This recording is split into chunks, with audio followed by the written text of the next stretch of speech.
In today's video, I want to take you through an example that we've actually gone through in the past, but I want to reiterate it because it keeps coming up in the visits that we're having with families. And what I want to demonstrate is showing you an example where a surviving spouse is living on less income, but paying more in taxes than when both spouses were still alive. And the really big part that I want to drive home is we can do a lot to solve that issue, but it's a lot easier to solve that issue while both spouses are still alive. And when you're visiting with families, it's hard to really just demonstrate to them how big of an issue this can be for a surviving spouse if you don't take the steps to take care of it. So my name is Spencer Ford, CEO and wealth advisor with Conservative Financial Solutions, also a certified financial planner professional, and let's get into today's video.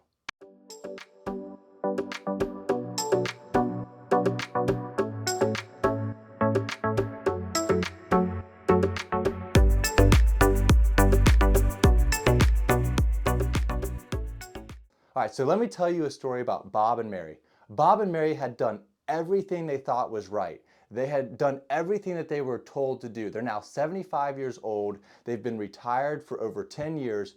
Bob is collecting Social Security of around $30,000 away. By the way, Bob started his career right out of high school as an apprentice, and Mary was his high school sweetheart. Just two of the most amazing people you could ever meet. Bob worked for a company that offered a defined benefit plan. You would know that as a pension plan. And when he retired, he started receiving a pension of $2,000 a month or $24,000 a year. He took a reduced amount known as a survivor option so that God forbid if anything happened to him, Mary would still get the same amount. That's the 100% survivor option. Mary worked part-time most of her career. She took time off, or more time off when the children were young, to spend time raising them. So when it came time to take Social Security, she actually took the spousal benefit and half of Bob's record rather than drawing on her own record. So the Social Security that she received was $15,000 a year. That's what Mary received from Social Security.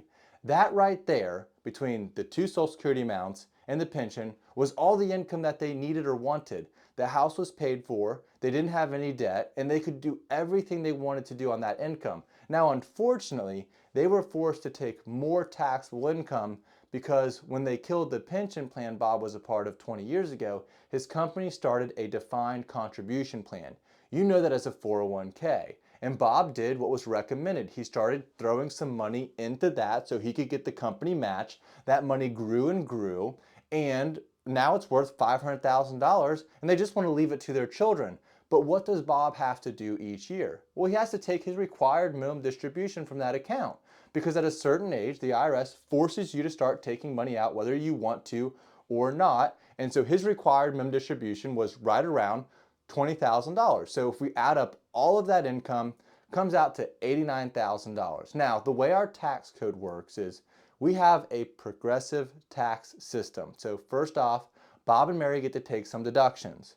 They have the standard deduction. For married filing joint, that's $27,700. Since they're both over 65, they get to take an additional deduction of $1,500. So their total deductions are $30,700. For our example, we're just going to call it $31,000. So their taxable income comes out to $58,000. That puts them squarely in the 12% tax bracket. But do they pay 12% on all $58,000? No, because we have a progressive tax system. They pay 10% on the first $22,000 and then 12% on the rest. So their tax bill for 2023, their 2023 income, comes out to $6,520.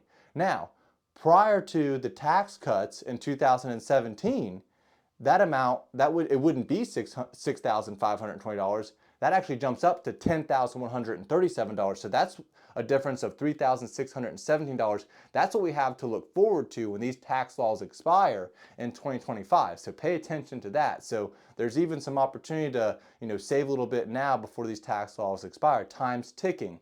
But what will the 2017 tax cuts not fix? The Trump tax cuts, what will they not fix? What will Biden's tax bill not fix? Or any of the ones to follow? Well, what if something happens to Bob or Mary? What if something happens to Bob? And something did happen to Bob. Unfortunately, Bob died of a heart attack. Now the question is what income will Mary lose? she's going to lose the smaller Social Security. She's going to be able to keep the larger amount, so she's going to keep the $30,000, but she's going to lose the $15,000. Bob chose the survivor benefit on his pension, so Mary doesn't lose any of that. She keeps the full $24,000. So now Mary, unfortunately, on her own, is getting Social Security, which is $30,000 a year, Bob's pension, which is $24,000 a year.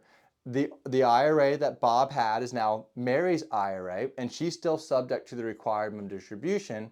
And remember, that required minimum distribution is likely to increase each year, but for our example, we're just going to keep it at $20,000. So the next year, Mary goes to file her taxes. We add up all that income. It's $74,000 in income to report. Now, the great news is Mary should be okay on income. She doesn't need quite as much income because she has less healthcare costs, less clothing costs, more food, less food to purchase.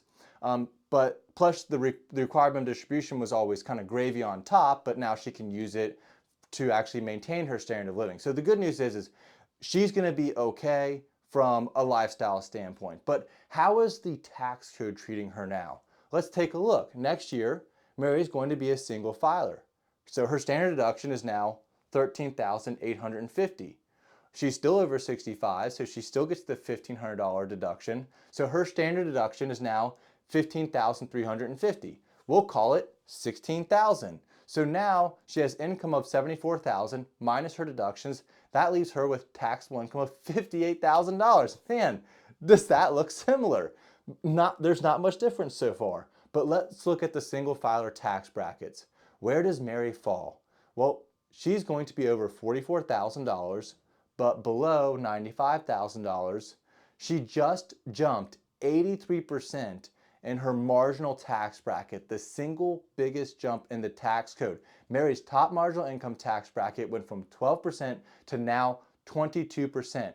And once these tax cuts expire in 2025, she's likely to jump to the 25% tax bracket. Mary's tax bill with 17% less income is $8,067 compared to the $6,530 when Bob was alive, a 24% increase in taxes. Now, is that fair? No, that's not fair. Can we fix it? Well, we can certainly take steps to mitigate that, but it's a lot easier when both spouses are alive. One of the ways that we do that, and it just depends upon your situation, is rather than just taking the required minimum distribution, if there's wiggle room in your tax bracket, maybe we take a little bit extra on top and convert that to a Roth so we can lower that required minimum distribution in the future, and we can have now a tax-free bucket of money to take from in the future to help keep those taxes low for a single filer. There's all different ways that you can mitigate that, but as I mentioned, it's a lot easier to do when both spouses are still alive, and I just wanted to drive that point home that there is significant planning that needs to be done while both spouses are still alive. For us, for our advisors, we're looking at your tax return every single year, and it always amazes me. I'll talk to families and I'll say, hey, when was the last time your financial advisor looked at your tax return? And the majority of the time, the answer is never. And you just can't leave that out of the equation when you're doing retirement planning. So if you found this video helpful, please subscribe. It really helps our channel. My name is Spencer Ford, and we'll see you in the next one.